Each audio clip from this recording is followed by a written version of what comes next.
Gikapoy ka na ba sa imuhang duha or tulo ka trabaho? Kitang tanan na gito'y mga pangandoy sa kinabuhi ug naapoy kasulbaran. Wala ko katuo nga mao di ay ni mahitabo sa akong kinabuhi. My name is Mercy. Ako di ay si Lorigin. Ako si Lucian Pagbahian. Ako di ay si Anavi Melandan. Ako di ay si Alma. Ang among life sa una no, grabe kaayo kalisod. Daghan mi og mga utang.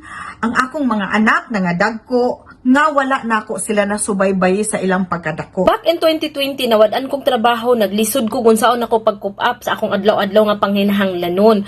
Nakita na ko ang dakong problema namo sa pinansyal, labi na tong panahon nga nagkasakit ko ka hypothyroidism. Nahurot ang amo ang health savings. Nagatrabaho kog 16 oras. Naga-pick up kog shift every single weekends. Nakita nako ning business sa akong newsfeed. Na-discover na ko ang world of possibilities nga naagiday kasulbaran. Ang negosyo na ni gamit ang ato ang smartphone, laptop ug internet connection. Dili nato kinanglan mamaligya. Ang nakanindot ani kay madala nimo bisang asa. Nga na kay silag tao ng tabangan sa komunidad. Nakatabang yun sa ilahang pamilya o sa ilahang pinansyal. 15 months doing this business, I said goodbye to my corporate job. Nabayaran na namo ang mga utang. Kapalit pa mi og property sa Pilipinas.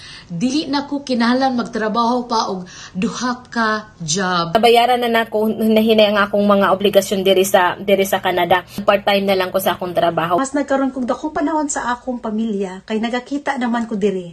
Check this out. Basin di ay mauni ang solution na dugay na niyong gipangita. Take a leap of faith. If God is with us, tanan na itong mga pangandoy sa kinabuhi na agid na'y katumanan. Register lang sa imong pangan ug email para mahatagan tika og personal link sa webinar o personal invitation sa among business community. Salamat igsuon o God bless. Bye!